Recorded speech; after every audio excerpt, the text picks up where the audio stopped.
జగదాత్రి కేదార్లకి సాధు ఫోన్ చేసి minister bail తెచ్చుకున్నాడని, station నుండి వెళ్ళిపోయాడని చెప్పగానే జగదాత్రి కేదార్ షాక్ అయి జేడీకేడీల పోలీస్ స్టేషన్కి బయలుదేరుతారు.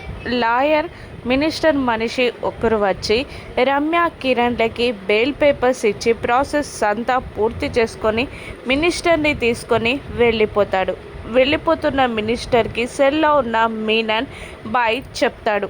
అలా మినిస్టర్ వెళ్ళిపోవడంతో జేడీ కోపంగా సాధు సార్తో, ఏంటి సార్, తప్పు చేసిన వాళ్ళందరూ ఇలా మన ముందు నుండే రాజాలాగా వెళ్ళిపోతుంటే మనం చూస్తూ ఊరుకోవాలా సార్? మనం చట్టాన్ని కాపాడుకోవడానికి పెట్టిన రూల్స్ అన్నీ ఇటువంటి తప్పు చేసే వాళ్ళు తప్పించుకోవడానికి వాడుకుంటుంటే మనం అలాగే చూస్తూ ఉండిపోవాలా?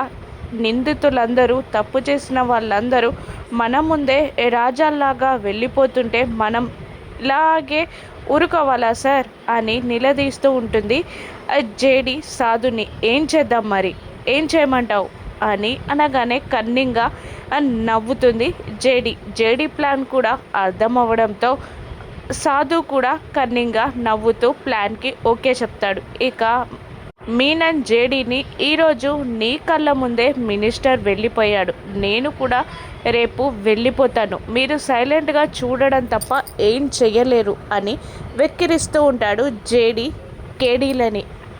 జేడీ తన ప్లాన్ ప్రకారం బేడీలు వేస్తూ ఉంటుంది మీనన్కి. మీనన్ వెయ్యమన్నట్టు చేతులు చూపిస్తూ ఉంటాడు. బేడీలు వేస్తూ తనలో తాను నవ్వుకుంటూ ఉంటుంది జేడీ.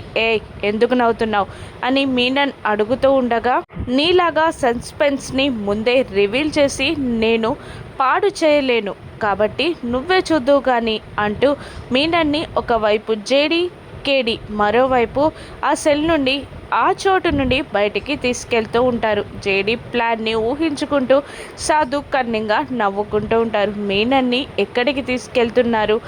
ఎన్కౌంటర్ చేయడానికేనా? మీనన్ చాప్టర్ క్లోజా, లేదంటే మరో చోట బంధించడానికి తీసుకెళ్ళి ఎన్కౌంటర్ అయ్యాడని ప్రచారం చేస్తారా? రానున్న ఎపిసోడ్స్లో చూద్దాం.